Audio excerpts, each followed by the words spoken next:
Hello and welcome to the Gooner Talk, back again with you guys for another show, for another episode of our Raw Reaction series, specifically the Arsenal transfer show, every single day at 8 a.m. UK time, keeping you guys up to date with all the latest Arsenal transfer information, news and updates to keep you guys in the loop about what's been going on in the world of Arsenal. And today, of course, reveals the fallout from the Lautaro Martinez rumours, of which we covered a bit in yesterday's Arsenal transfer podcast. If you want to go and check that out, every single week on a Tuesday, I'm joined by three of our members in our Discord server to have a chat about the ongoings and events of the week. And obviously, it was a big day for Martinez, and we're going to talk a lot about that a little bit later on today. And there could even be another show for you dedicated on him, more statistically and analytically, if you know what I'm talking about, a little bit later on as well. But otherwise, it's an absolute pleasure to join you as always every single morning. So glad to see so many of you joining us as always in the chat box. Thank you ever so much, guys, for showing the support, and you can continue to show your support even further if you haven't already, by of course, as always, voting for us in the FCAs, the FCAs, used to be called the FBAs, but the FCAs.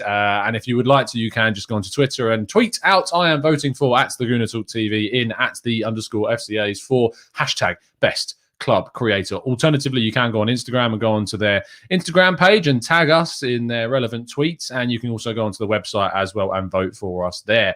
Let's crack on with today's news, though, starting off with Alex Runarsson, the Icelandic goalkeeper, who was set to move to Altayspor in Turkey. However, difficulties between the two clubs failing to agree terms on this deal have led it to collapse. And at the moment, there is no kind of update as to whether or not Runarsson will be leaving. There's no new clubs having been come in for him. 26-year-old goalkeeper, Arsenal are indeed looking for clubs to take him on loan. They aren't particularly keen on having him in the squad this season. He hasn't really proven himself.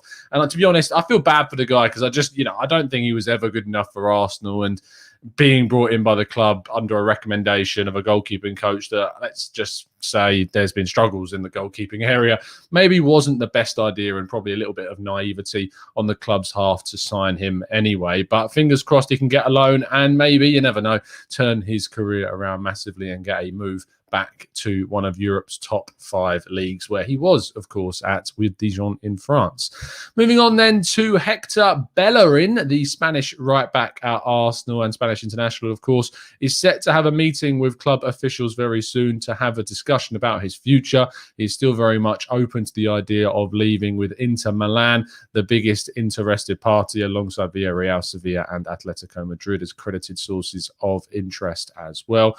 He was not involved in the pre-season friendly whatsoever. He was there. It was pointed out to me by a few people that he could be seen in and around the field with the players that put the pre-season friendly against Millwall, but he wasn't involved. And if that was an indication that Hector Bellerin is not going to be here in the near future, then it was a pretty big one.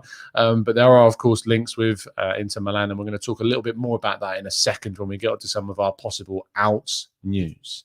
Joe Willock, interestingly, we know of the interest from Newcastle, and that is still persisting. Steve Bruce continually talking about the want to get Joe Willock in, and Newcastle have supposedly stepped up their efforts over the last 48 hours to try and get a deal done. However, interestingly, news breaking yesterday, according to Loic Tanzi of RMC Sports in France, that Monaco are interested in taking Joe Willock, not just on loan, but in fact on a permanent deal. There are no information about a specific figure or fee.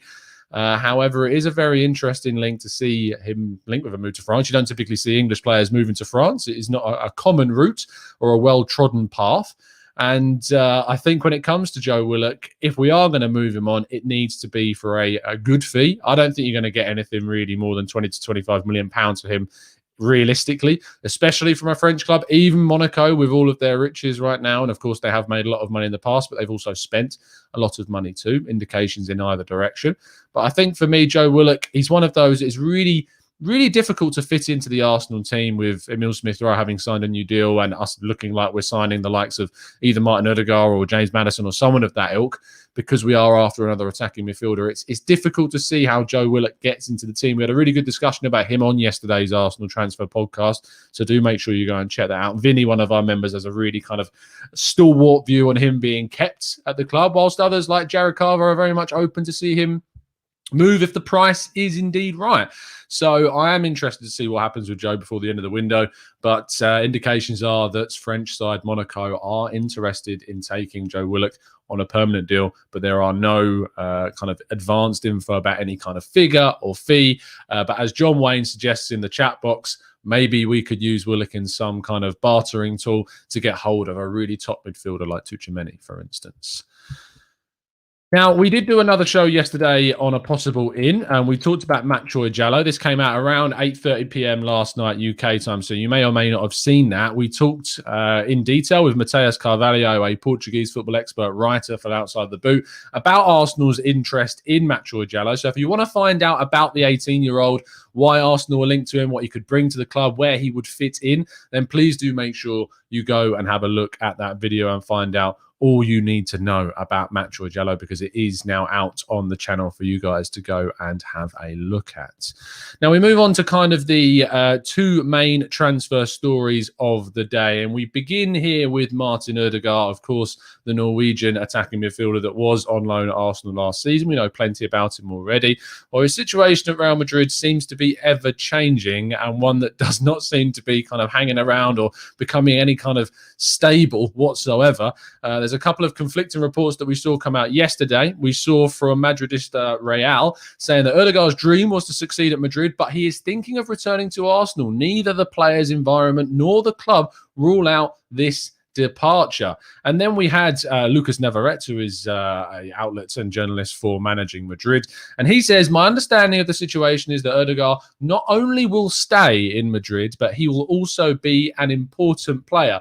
So at the moment, it's anyone's guess as to what the hell is going on with Martin Odegaard. It's really an interesting situation where not really any credible sources have come out saying legitimately whether or not he is going to leave the club. There's been some legit sources like Chris Wheatley wrote an article the other day about Arsenal's interest persisting in Martin Odegaard, and they are very much still interested in making that deal permanent this summer. But there's nothing credible so far that is legitimately telling us which way this could fall, or whether or not Real Madrid do indeed intend to sell Martin Odegaard this summer. They do need to sell. They do need to lower their wage cap because of the whole kind of restrictions being placed on La Liga clubs, specifically Real Madrid and Barcelona. So this is going to be one that you certainly need to keep your eyes on. Make sure you're checking the sources of any news that does come out, because there are a lot of conflicting reports on this specific story. Moving on to our final story of the day, and the biggest one, of course, which revolves around Argentinian and Inter Milan striker Lautaro Martinez. This is certainly not a player that I expected to be speaking about whatsoever. Obviously just won the Copa America with Argentina and Lionel Messi, playing as one of their main forwards in that team. It was revealed yesterday by The Telegraph that Arsenal have supposedly inquired about the availability of Martinez. Now, in the wake of that piece by The Telegraph, I did write an article over at 101 talking about how Arsenal could get this deal done. Now, the article was misconstrued by a few people to me saying that I think it was going to happen. I'd be shocked if this happened. But trying to make sense of why this link has kind of come forward and why and how, rather, it could actually happen. There are a few factors which have led this link to come forth. One of which is, of course, the fact that Arsenal are seemingly looking for a striker. We have been linked with Tammy Abraham already this window, and Alexandre Lacazette's future is by no means sorted and is by no means going to be a stable Arsenal player for the future, with 1 year just left on his contract and links regarding him possibly moving away for a figure of around £15 million. You've also got to factor in Inter Milan's financial difficulties at the moment. Their owner, Suning, has got plenty of kind of, what's the right way to put this? He's got some objectives to fulfill because of the whole kind of movement of the Chinese government, as the best of my knowledge about it, that because of that, they can't really be investing loads of money into kind of foreign companies, and the company or brand specifically being Inter Milan, and so therefore they need to sell and they need to kind of make money and rather than investing, and that's going to cause them to have to sell a hell of a lot of their players. They've already seen Achraf Hakimi leave for PSG, and we've also now looking like Lautaro Martinez could be another player that leaves the club this summer. And for that reason, it means that while they want to keep Romelu Lukaku, Martinez could be the fall guy in this situation and one that's let go of. Now, Arsenal have an interest in selling Hector Bellerin this summer, and Inter Milan have an interest in purchasing Hector Bellerin, or at least loaning Hector Bellerin this summer. And that link obviously brings up the idea of a possible player plus cash situation, which could appeal to Inter Milan. Now, whilst Hector Bellerin can certainly be used in the deal, I've seen some suggestions of people saying maybe we could send Alexander Lacazette in the other direction to lower the price even further. At the end of the day, Inter Milan will want more money. Whilst they'll be open to the idea of Hector Bellerin and a possible player plus cash deal because they need a replacement right back for Achraf Hakimi's departure, any other player is simply not a feasible option because the money is the most important factor. Now, FCAs, who are I believe, Spanish outlet, reported yesterday that Manchester City could be looking at Lautaro Martinez as a possible replacement, or rather alternative, to Harry Kane as a much cheaper alternative to the Tottenham Hotspur striker. And they quoted a figure of around £60 million as what it would take for Inter Milan to be open to selling him. Now, that's actually quite a reasonable figure considering the amount of hype around Martinez. And not only Manchester City, but Chelsea, Real Madrid and Barcelona have all been linked in the past with a move for Martinez. So if he was to join Arsenal, it would be an incredibly surprising and rather shocking coup for the club to kind of get in. So I'm giving this a solid 3 out of 10, slightly more than how I believe a slightly better and more realistic view of maybe a Maddison situation, which I just can't see Arsenal spending the money for. But the money is actually kind of, it's realistic for Martinez, and the situation with Bellerin being linked with that kind of direction too means there is slightly a little bit more. But I'm giving this a solid 3 out of 10 in terms of likelihood of actually happening. I understand interest is for sure. I have absolutely no doubt in my mind that Arsenal do have genuine interest in Martinez, but that means basically nothing in this day and age. Arsenal have hundreds of players that they're interested in, especially if they're after a striker. It makes complete sense that this story has come out, but it doesn't mean that this deal was any closer before the article was published to actually happening. So I wouldn't get your hopes up about Martinez coming to Arsenal, but it's an interesting story, and one that we're certainly going to keep tabs on, and certainly one that we're going to break down a little bit further with the help of a tactical breakdown, of course, to keep you guys that if you don't know much about Lautaro Martinez, then we're going to definitely tell you plenty more about him. And that does, of course, conclude all of today's transfer news, which means we now move on to the final part of the show, which is you guys in the chat box asking the questions and getting your thoughts and feelings heard. So if you do have a burning question, something that's been on your mind concerning you, and you want answers for it, then please make sure you throw it into the chat box, and I will do my absolute and utter best to answer them for you. And whilst you're doing that, please make sure, if you haven't already, to drop a like on today's video and subscribe to the channel if you're new, and follow the instructions rolling across the bottom of your screen of how to vote for us in the Football Content Awards. Drew says, what kind of striker is Martinez? Whose style is he closer to, Aubameyang or Lacazette? Now, this is a great kind of question that obviously we will talk a lot more detail about in the tactical breakdown a little bit later on. Interestingly, I wouldn't really compare him directly to either of those two, to be honest. He's diminutive. He's a good finisher. He can still use his head. He's not a stranger to scoring a headed goal either. He's technical, really good on the ball. Very typically South American in how he plays. And we'll learn a lot more about him, of course, in the tactical breakdown. So I look forward to bringing you a bit more information about this. Wow says, what Martinez is this? Lautaro Martinez, the Inter Milan striker. Wow, if you have not seen the links already. Adam Elmino says, Tom, what's your plan for the day? Well, hopefully the plan, Adam, is going to be completing this show fantastically well. And then, of course, as I've said already, doing a tactical breakdown on Lautaro Martinez a little bit later on. So that's the plan, Adam. Neil says, 3 days left in July. I hope Arsenal do some business. Do you think that Bellerin or Xhaka, or rather Xhaka, will be sold before the start of the season? Bellerin, no. Xhaka, yes, is what I would predict. Mitch says, would you prefer Martinez and Odegaard or Maddison and Abraham? Martinez and Odegaard. Absolutely, 100%. Even though they're not necessarily homegrown, I think they're the better pair, personally. And for the fees involved, I still think less of a risk as well. Abraham, just 40 million quid. No, not for me. Wilson says, why on earth do some people think that Basuma is similar to Partey? Get out of here, man. I think that I can't really put a real reason as to why they think they're similar. They're not. I mean, for instance, they play completely different positions.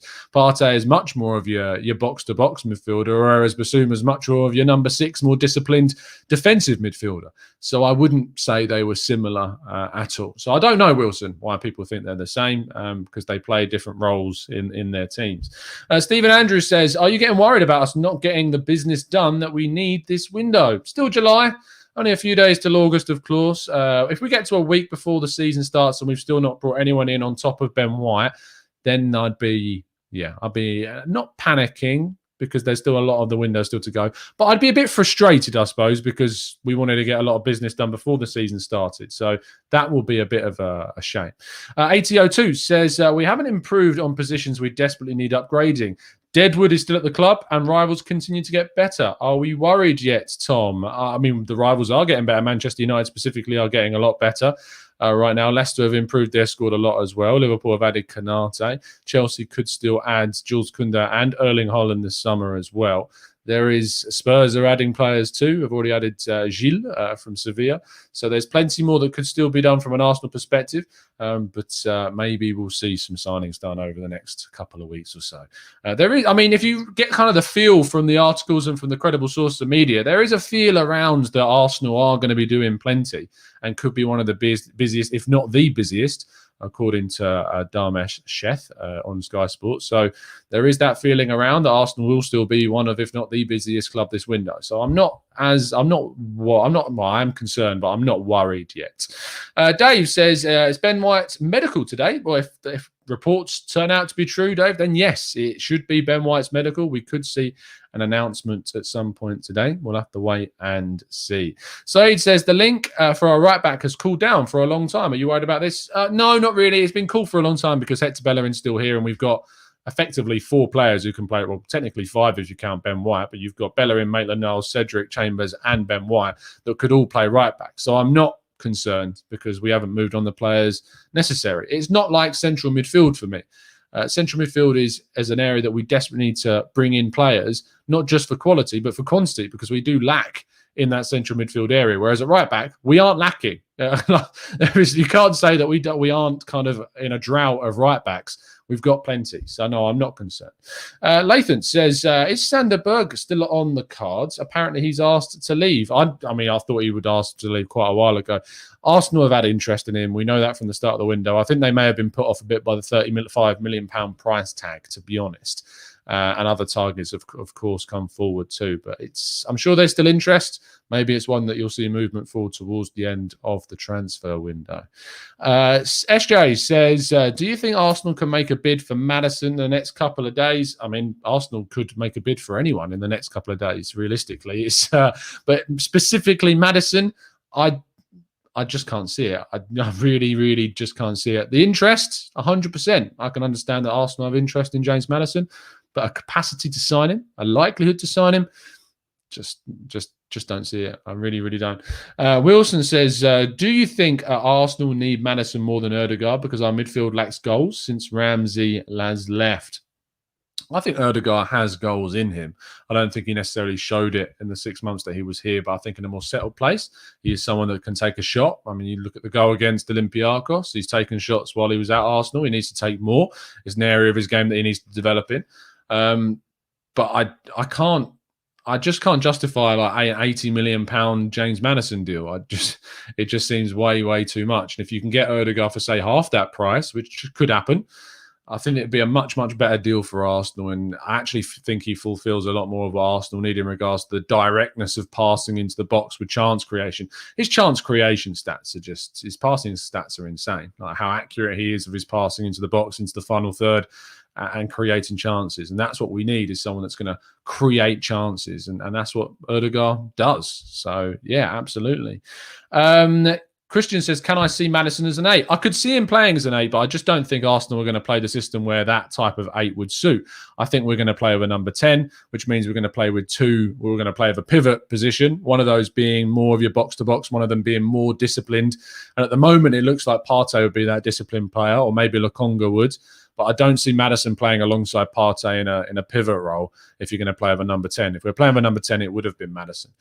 Constantine says, what about Mateus Pereira as a backup? As I've said before, would be very open to Mateus Pereira coming in at Arsenal. Jashar says, Tom, surely the Odegaard ship has sailed.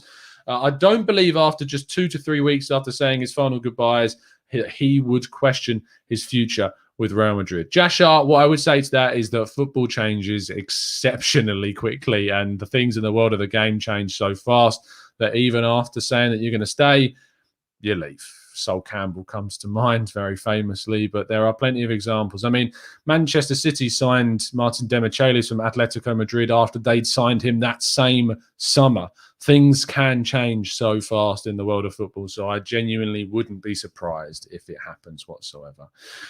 Fab said on Twitch that a bid for Maddison is imminent. Let's hope and pray. I mean, a bid doesn't mean Leicester will accept it. Leicester tend to get what they want for their players. Maguire, 80 million, Kante, Mahrez, Ben Chilwell, all of them go for big, big fees unless there's any kind of release clause in those contracts. So if they are going to let a player go and it is going to be Maddison, you're looking at 80 mil. Surely you're looking at that amount of money. It would be ridiculous.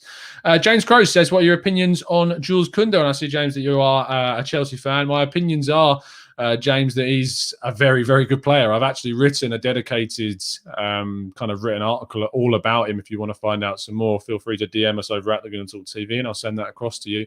But yeah, he's not the tallest in the world. I think he's under 6 foot. And that hasn't necessarily limited him. He's fast, he's mobile, he's a good tackler, his positioning is really good, he's good playing out from the back, he can work in a back 3 or a back 2.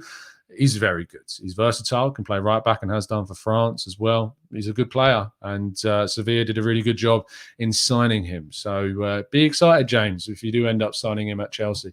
Stephen Andrews says, Tom, we go to Brighton, don't get Basuma, we get White. We go to Sheffield and get Ramsdale, but not Berger. Do you think we go to Leicester and instead of Maddison, we go and get Perez?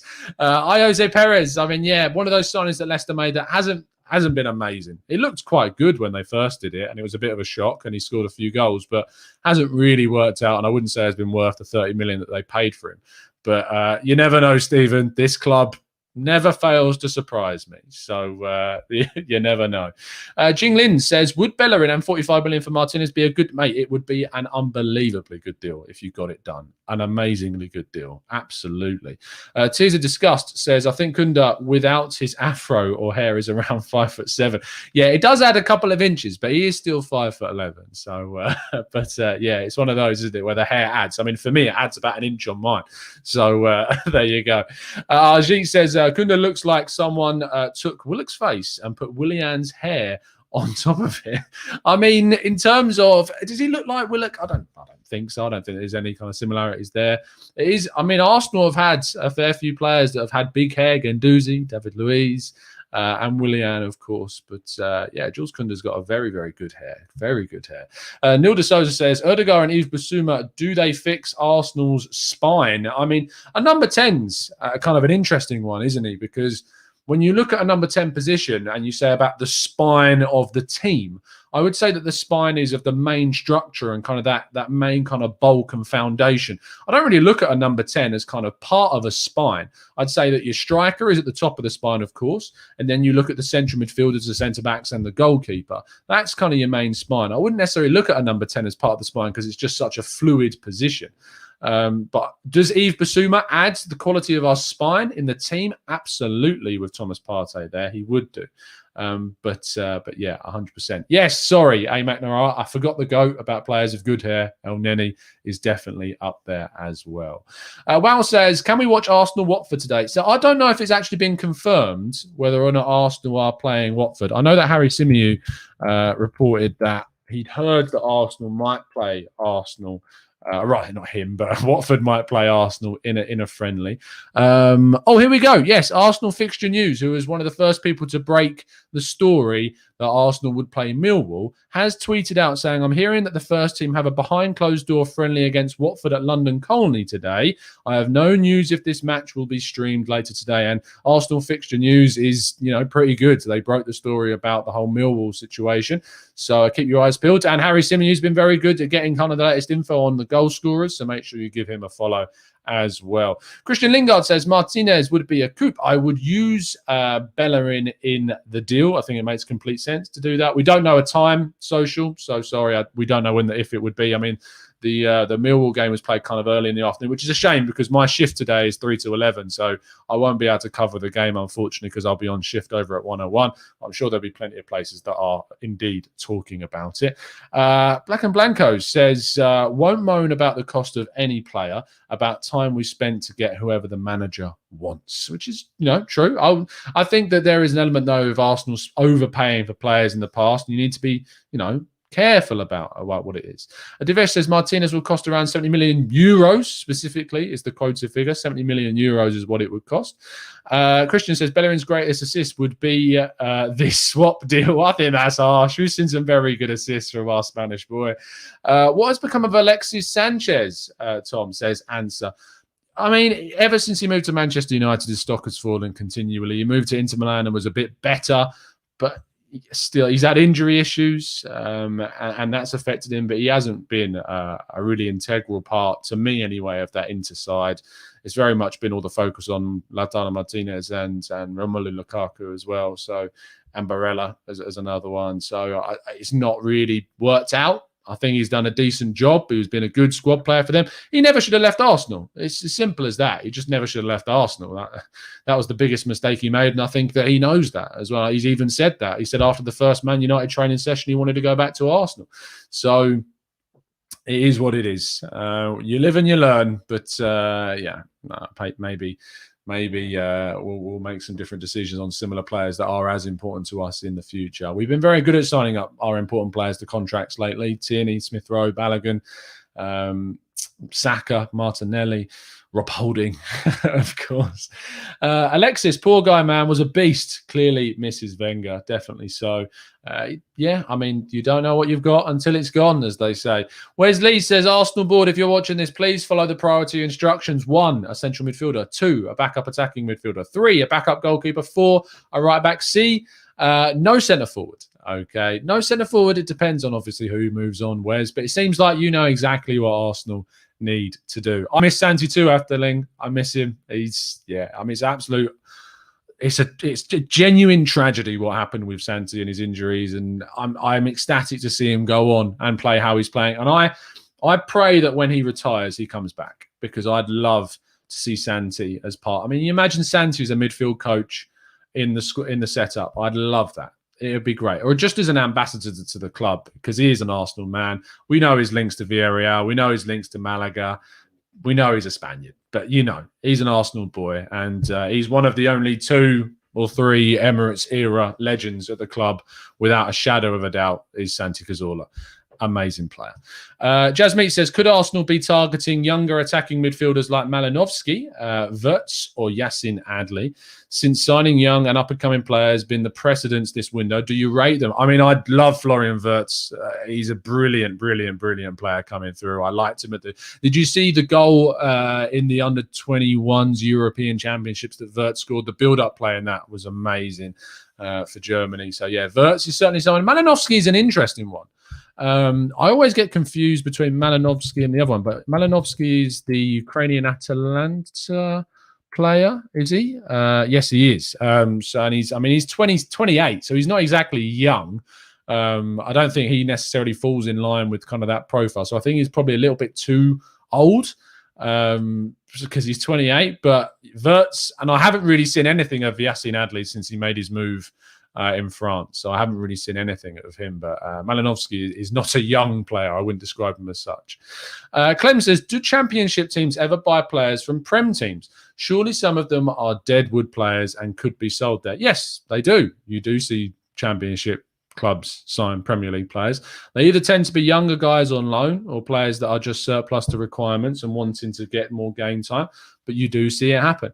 Is it something that Arsenal could do? Yet players like Nelson and Nketiah, I think, could be targeted by a championship club. But the thing about championship clubs is they don't have anywhere near as much money as Premier League clubs do, unless they are backed by their owner, which, can happen, but tends not necessarily to happen too often. SJ says, wish Arsenal would just leave Locatelli alone. I mean, to be fair, there was some rumours that did come out about possibly Locatelli now being moved on from by the club. There was some interesting ones about that. Dr. Karen says, I will unfollow Arsenal if they spend 30 million on Ramsdale. That's a shame, Dr. Karen. I mean, I don't think there's much that Arsenal could do to make me unfollow them personally. So, each to their own. Lathan says, I like Maddison, but his attitude has to be considered when deciding on buying him or Odegaard. Odegaard's attitude is a million times better than Maddison's. I don't know too much about Maddison's kind of attitude. I've heard a couple of rumours, but for me, I'm not sure that how much credibility there is in kind of that being an attitude issue. I know that he's had a bit of a falling out issue with Brendan Rodgers, but no, it could be about absolutely anything, and it might not even be true, so who knows. Jashar says, Tom, I know it's an unpopular, but until we sell, I think currently we're well stocked in the centre midfield area with Partey, Lokonga, Maitland-Niles, Willock, Elneny, Xhaka and Torreira currently. Lacking in the cam area, though. We have quantity. It's just that quality that's the issue, and I'm not sure we have enough quality there at the moment. Of course, in January, we could lose Partey and Elneny if the African Cup of Nations goes ahead as well. So that's also something to think about. Colin says, Ljungberg or Rosicky? Who would I prefer? I loved Rosicky. Rosicky was one of my first ever favourite players. So I'd probably pick him, even though I think Ljungberg's a better player. But I used to love Thomas Rosicky. I was absolutely hated how he got injured so much. Social says, when will you do a league prediction? Probably in the week ahead of the league starting. That's when I'll do it, to be honest. Vignesh says, what's your thoughts on Brian Gil? Of course, just signed for Spurs. It's an interesting one. I think the La Liga, obviously, at the moment is a different kettle of fish to the Premier League. And you guys know how much I love La Liga. And by the way, saying that, some of the stuff that Danny Mills came out with the other day talking about Rafa Varane I couldn't quite believe it. But the fact of the matter is that at the moment, in terms of an attacking midfielder, Brian Gil is going to find it a tougher transition moving to the Premier League from Sevilla. Certainly, there is that tougher kind of defensive side of the game that you don't get as much time on the ball as you do in La Liga. But he is still very talented, very highly thought of in the Spanish kind of setup, and the feeling around him, and Luis Enrique certainly rates him as well. So it could be a good signing. I hope it isn't because he plays for Spurs, but it could be a good signing. We will wait and see. Jose says, is the Ben White deal confirmed? I mean, it pretty much is. Medical is supposedly happening today, so you should see some news on that. And no, Dr. Karen, nothing on Marcel Sabitzer. I'm afraid none whatsoever. Jose says, what's the point of Zakaria when you have Partey? I want to hear your point of view. I mean, obviously, just because you have one doesn't mean you can't sign the other. Zakaria would work alongside Partey, I think. So I don't think that's necessarily too much of an issue. It's more so about, for me anyway, it's more so about the fact that I think that when you play someone like Zakaria who can't get into the Swiss side over Granit Xhaka, I'd want an upgrade on Granit Xhaka, not necessarily someone that can't get into the squads over Granit Xhaka, but it may be a short-sighted view of looking at it. Anyway, we are going to wrap things up there, guys. Thank you so much for tuning in, as always. I'll be back a little bit on today to talk about Lautaro Martinez in a little bit more detail with a tactical breakdown. Fingers crossed, should the expert insight get across to me. But it's been an absolute pleasure speaking to you guys. So please make sure you drop a like on the video and subscribe to the channel if you're new and here with those notifications turned on so you never miss a show. Make sure you also drop us a vote. All of the information for that is rolling across the bottom of your screen now for the Football Content Awards. I'll see you guys a little bit later. And as always, up the Arsenal.